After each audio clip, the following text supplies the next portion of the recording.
Nós vimos ontem as duas ofertas, a oferta de Caim e a oferta de Abel. A oferta de Caim se constituía num presente para Deus. Era um presente, era o esforço humano, era de Caim para Deus. Essa oferta foi feita conforme a vontade própria de Caim, não conforme o plano de Deus. Foi feita sem derramamento de sangue. Lembre-se, os sacrifícios eram para apontar a expiação do Senhor Jesus. E Caim resolveu dar a sua oferta conforme a sua vontade, conforme achava melhor. Essa oferta não foi aceita. Por outro lado, Abel fazia a vontade de Deus. E a oferta de Abel, o sacrifício de um cordeiro, o derramamento de sangue, apontava para o Senhor Jesus, apontava para o sacrifício expiatório providenciado por Deus. Não era um presente para Deus, mas era um lembrete do presente que ele receberia de Deus ao Senhor Jesus cumprir o sacrifício expiatório. Era a necessidade de salvação oferecida por Deus. Era isso que expressava o sacrifício feito por Abel, o sacrifício do cordeiro. Foi feito conforme a vontade de Deus. E por isso que foi aceito. Mas o que aconteceu, irmãos, quando uma oferta foi aceita e a outra não foi? Gênesis 4:5 diz assim: irou-se fortemente. Caim irou-se fortemente. Fechou a cara. O outro texto diz assim: descaiu-lhe o semblante. O que acontecia, irmãos, agora com essa raiva?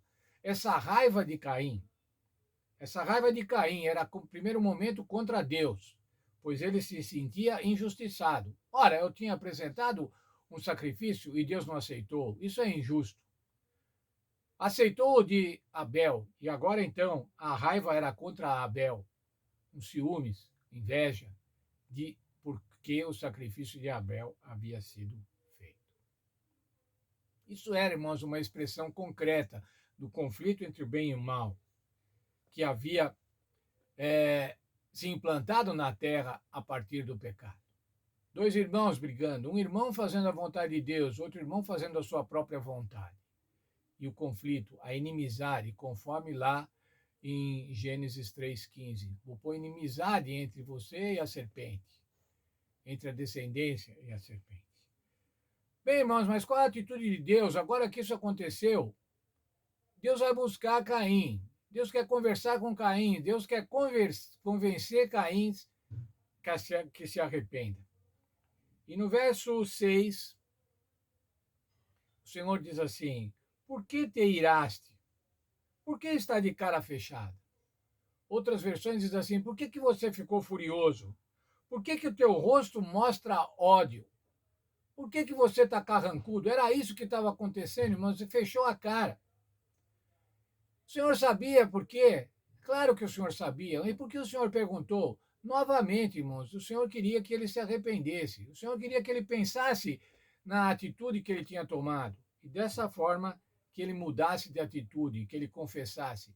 O que Caim devia fazer, irmãos? Falar assim: Senhor, eu reconheço que eu não fiz conforme a tua vontade, mas agora eu quero fazer conforme a tua vontade. E sacrificasse então um cordeirinho, como o seu irmão havia feito. Mas a coisa estava mesmo feia, irmãos. E veja só o conselho de Deus a Caim, que é o nosso verso áureo, o nosso verso para meditação. Gênesis 4:7. Se procederes bem, não serás aceito? E se não procederes bem, o pecado jaz à porta, e sobre ti será o seu desejo, mas sobre ele deve dominar.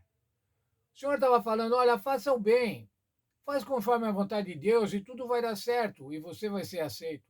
Mas se você não fizer, se você insistir no mal, o pecado está à tua porta. Esse verso também tem a seguinte versão, irmãos: se proceder bem, não restabelecerá o teu semblante, não vai ficar com a cara boa, não vai ficar sorrindo. O Senhor quer ver seus filhos sorrindo, irmãos. O Senhor não quer ver seus filhos de cara amarrada. E se você tem o costume de, quando briga ou quando discute, ficar de cara amarrada, saiba que isso não é plano de Deus, irmãos. Deus não tem esse plano. Deus quer que você seja feliz. Deus quer que você esteja sorrindo. Quando diz assim, o pecado está à porta, o pecado jaz à porta, esse texto diz assim, esse pecado está pronto para te destruir, pronto para atacar você. E aí dá um conselho, você tem que dominar o pecado. O Senhor estava falando para Caim, não continue furioso, não continue carrancudo, mude a sua atitude. Porque o Senhor previa, o Senhor sabia o que iria acontecer. O pecado vai tentá-lo. E o pecado quer, como diz aqui, o pecado quer ficar sobre ti. Sobre ti o desejo do pecado. Mas como diz, mas você deve dominar. Como é que nós podemos dominar o pecado, irmãos? Como é que nós podemos dominar a tentação? Será que podemos fazer isso? Será que temos força? Veja, por favor, o texto de 1 Coríntios, capítulo 10, verso 13. O apóstolo Paulo falando à igreja de Coríntio. Não veio sobre vós tentação senão humana. E fiel é Deus que não vos deixará tentar acima do que podeis resistir. Antes, com a tentação, dará também o escape para que possais suportar. Sabe, irmãos, nós somos tentados, alguns são severamente tentados. Mas a Bíblia diz, irmãos, que o Senhor não dá uma tentação maior do que aquela que podemos suportar. E nós nunca sabemos o que podemos suportar. Nós só vamos saber à medida que vamos resistindo às tentações. Bem, agora então Caim estava avisado. Agora ele podia mudar de atitude. Entretanto, irmãos, não foi o que aconteceu. Veja, por favor, Gênesis 4, verso 8. Disse Caim a seu irmão Abel: vamos ao campo. Estando eles no campo, Caim se levantou contra seu irmão Abel e o matou. Como pode acontecer isso, irmãos? Como pode dois irmãos, um matar o outro? Sabe como pode, irmãos? Deixando que Satanás trabalhe na sua cabeça. Deixando que o pecado fique à porta. E o pecado vai se concretizar dessa forma. Isso pode acontecer conosco. Não que vamos matar o irmão, vamos matar alguém. Provavelmente isso é muito improvável.